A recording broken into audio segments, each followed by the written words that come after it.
बहनों, भाइयों, बच्चों, बुज़ुर्गों, मैं आप सबका इस प्रोग्राम में स्वागत करता हूं। खुदा का शुक्र है कि आज फिर खुदा ने मुझे ये मौका दिया कि मैं आपके सामने इस टेक्नोलॉजी के माध्यम से खुदा के वचन में से आपसे बातचीत कर सकूं। खुदा आपको बड़ी आशीष दे।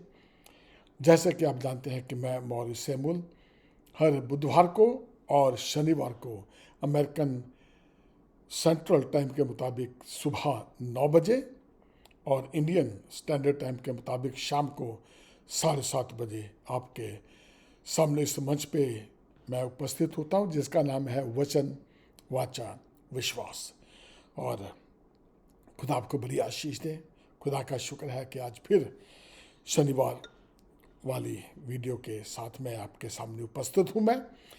और मुझे उम्मीद है कि आप सब खुदा में बढ़ रहे हैं, खुदा में तरक्की कर रहे हैं। खुदा का शुक्र है कि आप लोग जब सवाल करते हैं या पूछते हैं तो किसी चीज़ का तो मुझे अच्छा लगता है। और आपको अब यही मकसद है कि खुदा आपको हर तरह से आशीष दे और आप खुदा में इसी तरह से बढ़ते चले जाएं। अगर आपका कोई सवाल है, आप कुछ पूछना चाहते हैं या कोई आपका कुछ सुझाव देना चाहते हैं तो मेहरबानी से आप मेरा नंबर लिख लीजिए। नंबर है 214-763-6061। तो नंबर एक बार फिर मैं आपको दोहरा दूं, 214-763-6061। तो इससे पहले कि हम वचन में जाएं, आए प्रभु से दुआ मांगे कि खुदा आप सबको बड़ी आशीष दे। और मुझे भी जब मैं बोलता हूं तो मुझे वो अच्छी बातें जो उसने मुझे सिखाई है, मैं उसी के मुताबिक आपसे बातचीत कर सकूं। हमारे जीवते प्रभु, तेरा शुक्र है कि तूने आज फिर मुझे ये मौका दिया कि मैं तेरे वचन की वो मधुर बातें, वो तेरे वायदे जो तूने किए हैं तेरे बंदों के साथ मैं वो शेयर कर सकूं। मैं जब तेरे वचन को सुनाऊं, खुदावंद बोलने वाला मैं नहीं बल्कि तेरा आत्मा मुझ में होके बातचीत करे। जितने भी बहन भाई, बुजुर्ग, बच्चे सुने या देखें, खुदा बाप तो उन सबको तेरे वचन को समझने की आशीष देना, उस गहराइयों तक के भेद उन्हें देना, ताकि वो तेरे वचन में बढ़े, तरक्की करे। छोटी सी दुआ को सुना कबूल कर तेरे प्यारे बेटे यीशु के नाम से मांगता हूँ, आमीन। बहनों और भाइयों, मैं आप सबका इस प्रोग्राम में स्वागत करता हूँ। खुदा का शुक्र है कि आज मैं आपके सामने मौजूद हूँ। तो पिछली दफ़ा हमने सीखा था चिड़ियों के जो यीशु मसीह ने एग्जाम्पल दी थी, और काफ़ी कुछ सीखने को मिला था कि खुदा हम सबकी टेक केयर करता है। ये इससे घबराना नहीं है कि भी हम पता नहीं छोटे हैं, हम बहुत दूर हैं या बीमार हैं या परेशान हैं, हमारी तो कुछ होने वाला नहीं, ऐसी कोई बात नहीं है।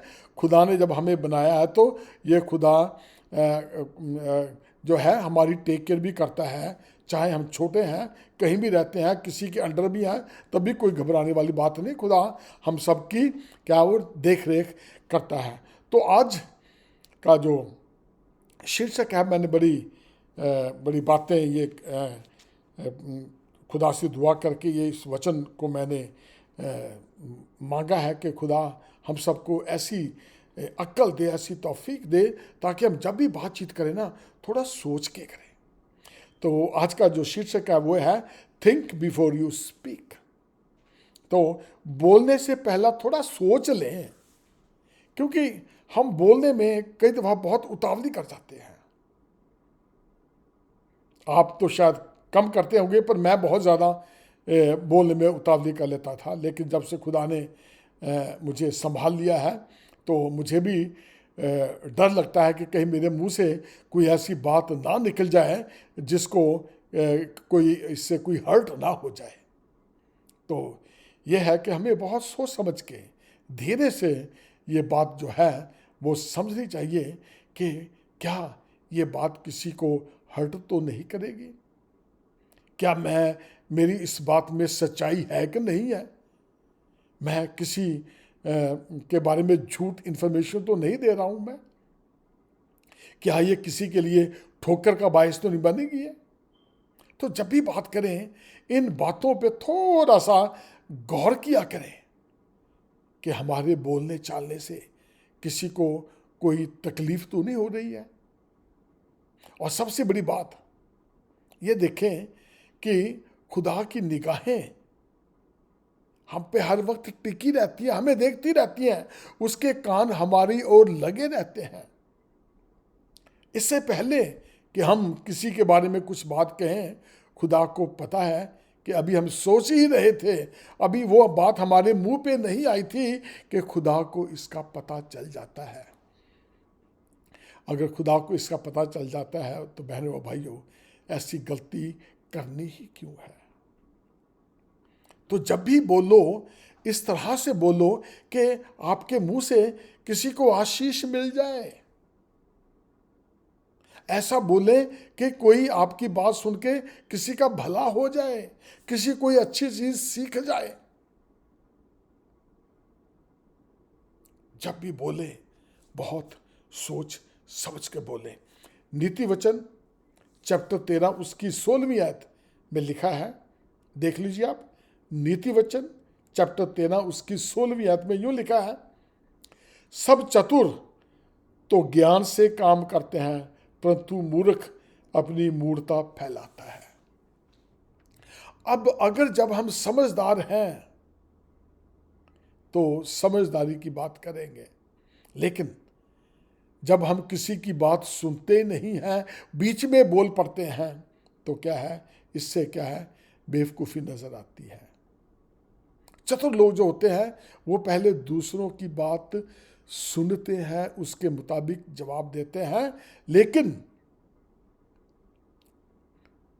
कई लोग ऐसे भी हैं जो बात को पूरी सुने बगैर बीच में टांग अड़ा देते हैं, दूसरे को बात खत्म नहीं करने देते। और इसका मतलब है कि हमें सीखने की ज़रूरत है।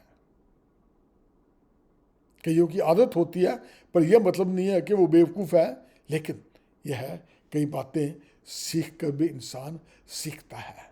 तो हमें आज सीखेंगे हम कि जो कुछ भी बोलना है, क्या है, बहुत सोच समझ के बोलें। सभोपदेशक चैप्टर 5 उसकी 2 से 12 आयत अगर आप पढ़ें तो उसकी सारी आयतें पढ़े तो पता चलेगा कि कुछ काम करने से पहले, खुदा से कुछ मांगने से पहले, कुछ मन्नत मांगने से पहले सोच लेना, कहीं ऐसा ना हो अगर मन्नत मांग लें और उसको भूल गए हैं या देरी करेंगे तो परेशानी भी आ सकती है।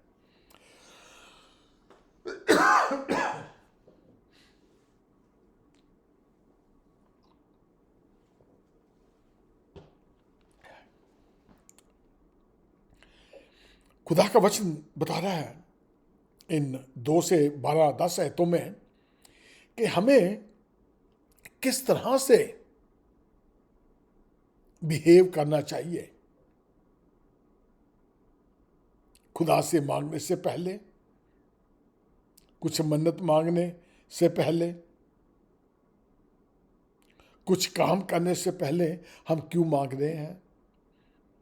क्या हमारी बात जब हम अपने लिए मांग रहे हैं कि खुदा के लिए मांग रहे हैं,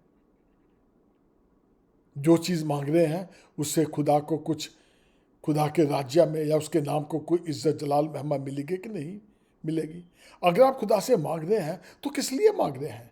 क्या सेल्फिश, अपनी सिर्फ अपनी ज़रूरतों को पूरा करने के लिए कि खुदा आपके ज़रिए आपके ज़रिए खुदा आपको इस्तेमाल करना चाहता है ताकि उसके नाम को इज्जत और जलाल मिले? किस लिए मांग रहे हैं? सोचें। जब हम सिर्फ अपने लिए मांगते हैं तो क्या है, हम मतलबी बन जाते हैं। और जब दूसरों के लिए मांगते हैं तो क्या है, खुदा की नज़र में हम थोड़ा सा एक लेवल ऊपर उठ जाते हैं। जब हम सिर्फ अपने लिए ही मांगते हैं तो क्या है, मतलबी कहलाते हैं। और खुदा ऐसे लोगों को अच्छा नहीं समझता। हाँ, जरूरतें हैं, खुदा को मालूम है अगर ये बीमार है तो मैंने उससे अच्छा करना है, और अच्छा होकर आप करेंगे क्या? फिर वहीं जाएंगे जहां से निकल के आए हैं, या वही करेंगे जो आप पहले करते आ रहे हैं? अच्छा आप क्यों होना चाहते हैं? किस चीज का आप वायदा कर रहे हैं? क्या उसमें कुछ खुदा के नाम को इज्जत मोहम्मद जलाल मिलेगा कि नहीं मिलेगा? सोचो इस चीज पे और गौर करना। दूसरा है गलातियों चैप्टर 6 उसकी 9वीं आयत। हम भले काम करने में, मतलब कि किसी की हेल्प करने में साहस ना छोड़ें, क्योंकि यदि हम ढीले ना हो तो ठीक समय पर कटनी काटेंगे। नीति वचन 11:25 लिखा है, जो दूसरों की खेती सींचता है उसकी भी सींची जाएगी। यहाँ पे बड़ी छोटी सी एग्जाम्पल है गलातियों 6:9 में, हम भले काम करने में साहस ना छोड़ें और ढीले ना हो, क्योंकि समय पर कटनी काटेंगे। बड़ा इससे एक हफ्ता पहले भी मैंने बताया था कि भी बो ताकि हम कुछ काटें, जितना बोगे उतना काटोगे, जिस तरह का बीज बोगे उस तरह का काटोगे। जैसी अच्छी नीयत, जैसी आप मदद किसी की करोगे, वैसे ही कोई आपके लिए भी मदद बन के आएगा। सही समय पर कटनी काटोगे, और जब आपको जरूरत है, जब आपको कोई दूसरा नजर नहीं आ रहा है, खुदा ठीक उसी टाइम पे आपको आपकी जरूरत को पूरा करने के लिए कोई ना कोई हिला वसीला कर देगा। क्योंकि क्या है, जब हम दूसरों की खेती सींचते हैं तो कोई हमारी भी सींचने वाला बनेगा। जब आपने किसी की मदद ही नहीं की तो आप क्या एक्सपेक्ट कर सकते हैं किसी से? आपकी मदद कौन करेगा? किसी की दुख में, तकलीफ में आपने किसी की मदद की है? बहुत सवाल उत्पन्न होते हैं इस चीज पे। जब हम अपने दुख में से, अपनी जरूरतों में से निकाल के देते हैं किसी को या करते हैं, तो क्या है, खुदा उनको देखता है। सोचे, इस चीज पे गौर करें कि कोई आपके पास मदद करने के लिए आया है, क्या आप उसकी मदद करने के लिए तैयार हैं भी कि नहीं है? Think before you speak. जवाब देने से पहले सोच लें। आपसे कोई मांगने के लिए आया है, मुझे जरूरत है, मैं दुखी हूं, मैंने बच्चे की शादी करनी है, या मैंने दवाई लेके आना है, या मैंने स्कूल की फीस देनी है। जवाब देने से पहले सोचें कि आप क्या कह रहे हैं। कोई आपसे अपनी खेती सिंचवाने के लिए आया है, कोई आपके पास अपनी जरूरतों को सामने रख रहा है कि मैं तंग हूं, मैं परेशान हूं, मुझे जरूरत है। क्या आप उसको देने के लिए तैयार हैं? आप हां कहने जा रहे हैं कि ना कहने जा रहे हैं, यह सोचना आपने है। खेती आपकी तब सींची जाएगी जब आप उसकी खेती को सींचेंगे। जवाब देने से पहले क्या है, थिंक बिफोर यू स्पीक। वचन हमें बताता है कि आंख होते हुए भी अंधे हो, कान रहते हुए भी बोले होगे, सुन रहे हो। पवित्र आत्मा हमारे अंदर रहता है, अंदर रहते हुए भी आप समझ नहीं रहे उसकी आवाज को, तो क्या खुदा आपसे खुश होगा?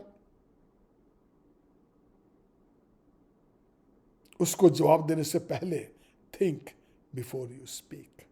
सोचो कि आप उसको क्या जवाब देने जा रहे हो।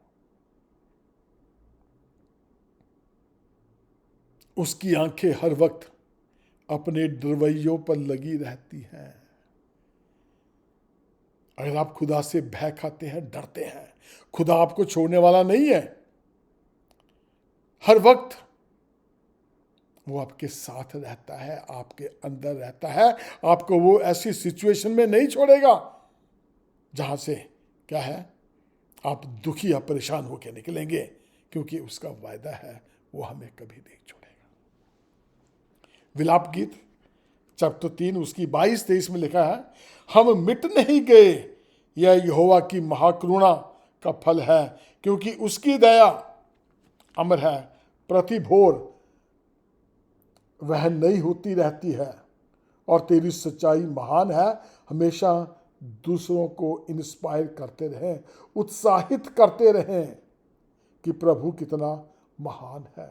उत्साहित किया करो।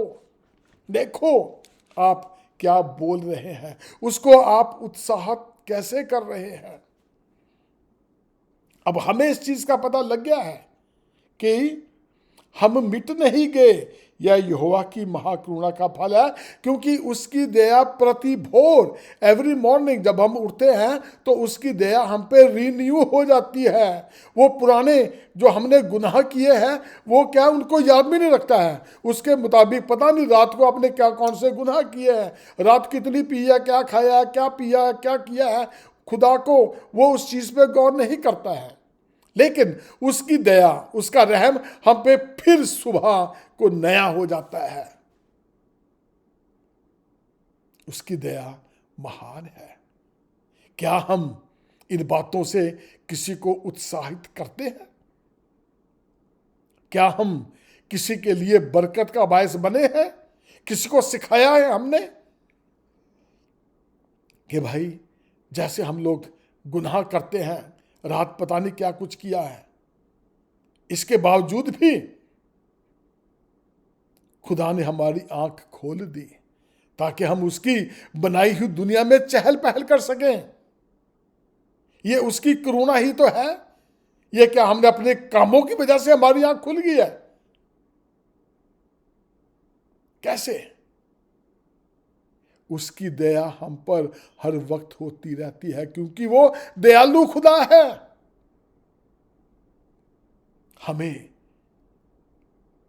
सोचना चाहिए कि हम दूसरों को किस तरह से इंस्पायर करें, हम दूसरों को किस तरह से उत्साहित कर सकते हैं। मुश्किल तो है, लेकिन जब हम इस चीज को सोचेंगे ही नहीं, समझेंगे ही नहीं कि हमें भी किसी ने सिखाया है, हमें भी किसी ने पढ़ाया है, जब तक हम ये चीज सोचेंगे नहीं कि खुदा ने हमें भी आशीष दी है, आप किसी को आशीष नहीं दे सकते। अगर खुदा ने आपको जिंदगी दी है, गरीबी नहीं दी है, तो समझ जाए और कहें कि खुदा तेरा शुक्र है कि तूने मुझे ये मौका दिया कि मैं किसी गरीब की मदद कर सका, किसी जरूरतमंद की मैं जरूरत को पूरा कर सका। खुदा हमसे यही चाहता है। नीति वचन चैप्टर 17 उसकी 28 आयत में लिखा है, मूढ़ भी जब चुप रहता है तो बुद्धिमान गिना जाता है, परंतु जो अपना मुंह बंद रखता है वह समझदार गिना जाता है। बहुत सिंपल सा ये एक फॉर्मूला है।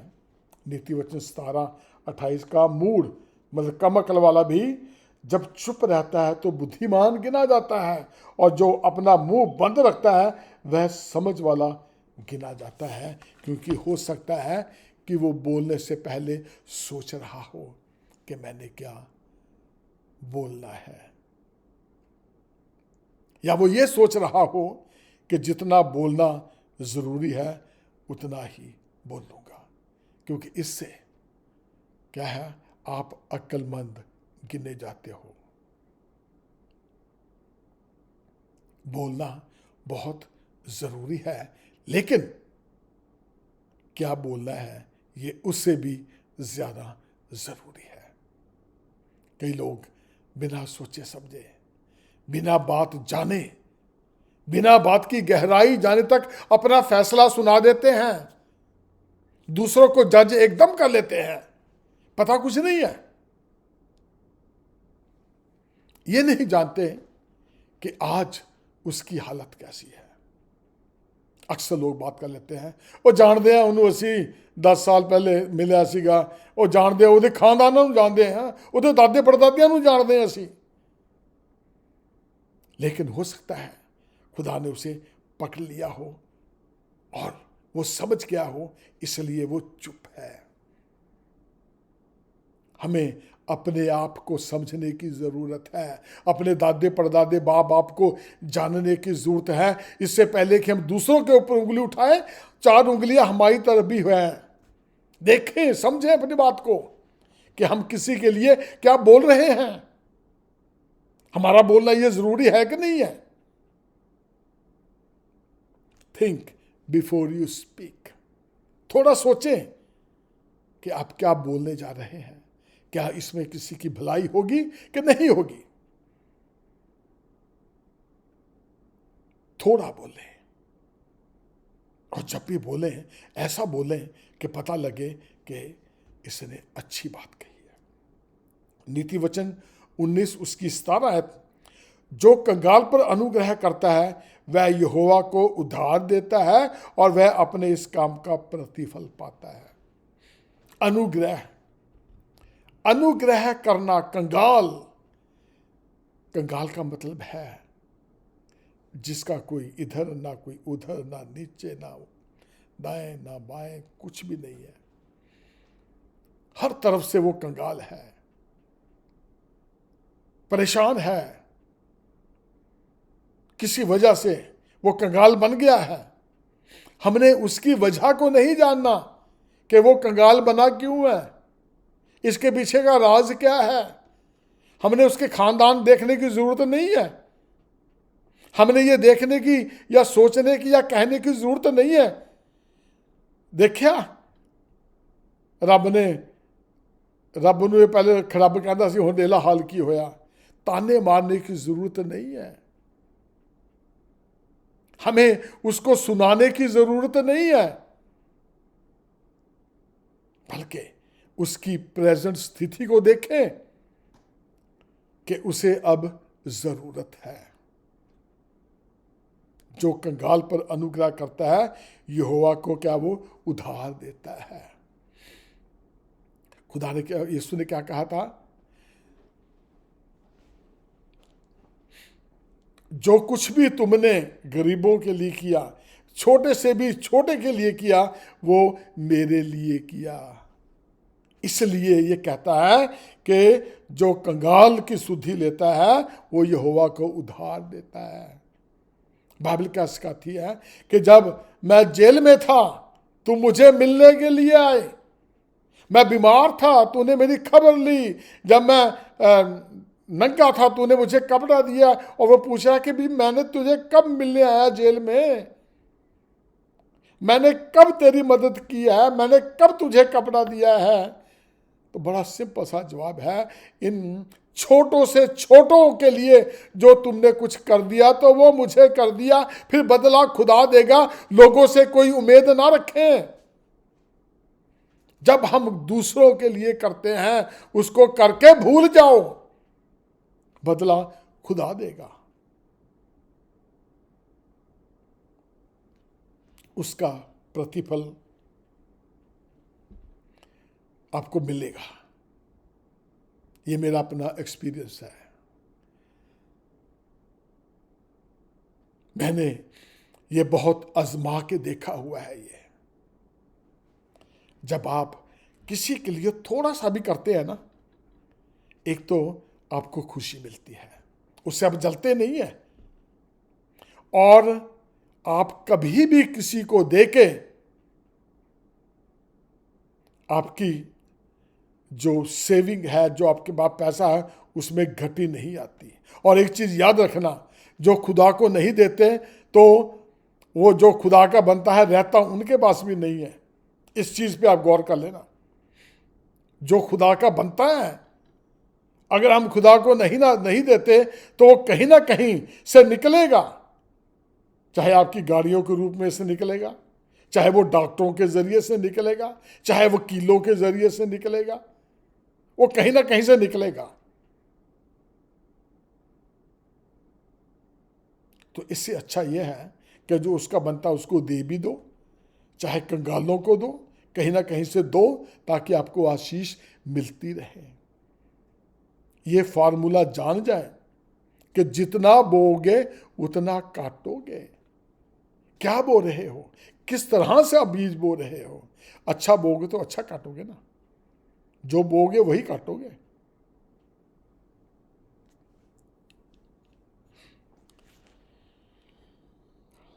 इफिसियों चैप्टर 4 उसकी 25 से 32 आयतें अगर पढ़ें तो उसमें बहुत कुछ लिखा हुआ है। अपने पड़ोसी से सच बोले, गुस्सा तो करो पर पाप मत करो, और शैतान को मौका ना दो। चोरी करने वाला चोरी ना करे पर मेहनत करके खाए। कोई गंदी बात तुम्हारे मुंह से ना निकलने पाए, सिर्फ वही निकले जिससे कोई उन्नति पाए। पवित्र आत्मा को शोकित मत करो। सब प्रकार की कड़वाहट, गुस्सा तुमसे दूर रहे।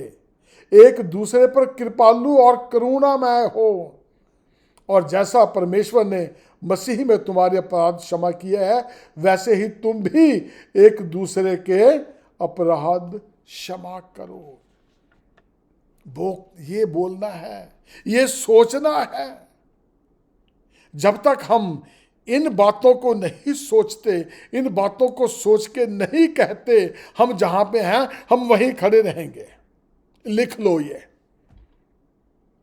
ये मैंने बातें अपने जीवन में आजमाई हुई है, और मैंने ये देखी हुई है, और मैं अभी भी महसूस कर रहा हूं मैं इन बातों को, कि जब आप खुदा की नजर में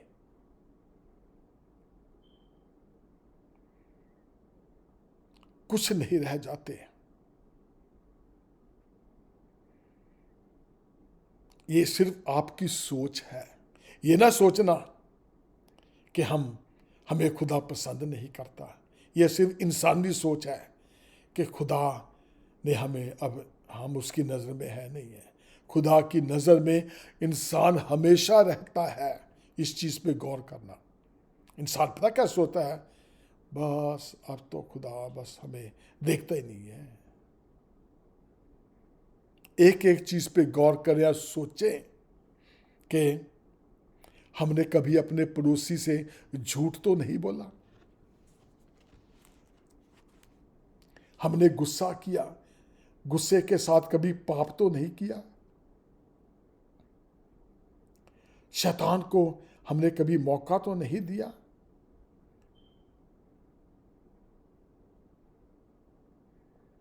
हमने कभी किसी किस्म की चोरी तो नहीं की। चोरी का मतलब ये नहीं कहीं किसी के घर में से उठा के कुछ चीज़ उठा के चल दिए। चोरी बहुत किस्म की है।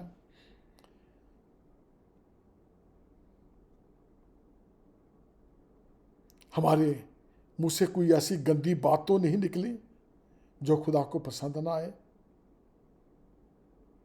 हमारे मुंह से कोई ऐसी बात तो नहीं निकली जो किसी की उन्नति का रोड़ा बन गई हो। हमने कभी पवित्र आत्मा को शोकित तो नहीं किया। कभी हमने किसी के लिए कड़वाहट और गुस्सा लेकर हम बैठे हुए हैं। कभी किसी पे आप कृपालु हुए कि नहीं हुए, किसी पे करुणामय हुए हैं कि नहीं हुए, या हम सख्त दिल वाले ही हैं, या मुंह पे कभी हंसी नहीं आती है कईयों के। तो जैसे खुदा ने मेरे और आपके पाप क्षमा किए हैं, क्या हमने किसी के पाप क्षमा किए कि नहीं किए, या वही कड़वाहट लेके बैठे हुए हैं। और जब भी बोलते हैं हम बुरा ही बोलते हैं, सोचते नहीं है। इस सोच से बाहर आए। इफिसियों 4:25-32 तक अगर आप पढ़ेंगे तो ये 7 आयतें हैं। जब आप पढ़ेंगे ना तो आपको ये हिला के रख देंगी, आपको ये अपना आईना दिखाएंगी कि आप कहाँ पे स्टैंड कर रहे हैं। तो फिर खुदा से मांगे, खुदा मुझे बता कि मैंने क्या कहना है, मैंने किस तरह के वचन मेरे मुंह में डाल कि मैं क्या कहूं, कैसे सोचूं मैं इन बातों को। और जब आप सोचेंगे तो खुदा आपके दिमाग में डालेगा कि हमने क्या बोलना है। Think before you speak. फैसला करने से पहले सोचें, फिर जवाब दें किसी बात का। तो क्या है, खुदा आपको आशीष देगा और आप एक लेवल ऊंचे उठते चले जाएंगे।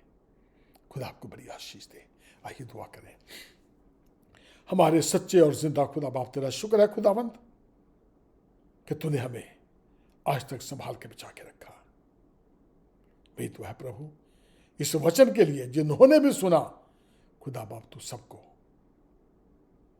बुद्धि देना, अक्ल देना कि वो जो कुछ भी बोले सोच समझ के बोले, ताकि तुझे पसंद आने वाले हो। सबको अच्छी सेहत देना, सबकी जरूरतों को पूरा करना। यीशु मसीह के नाम से मांगते हैं, सुनो कबूल कर ले।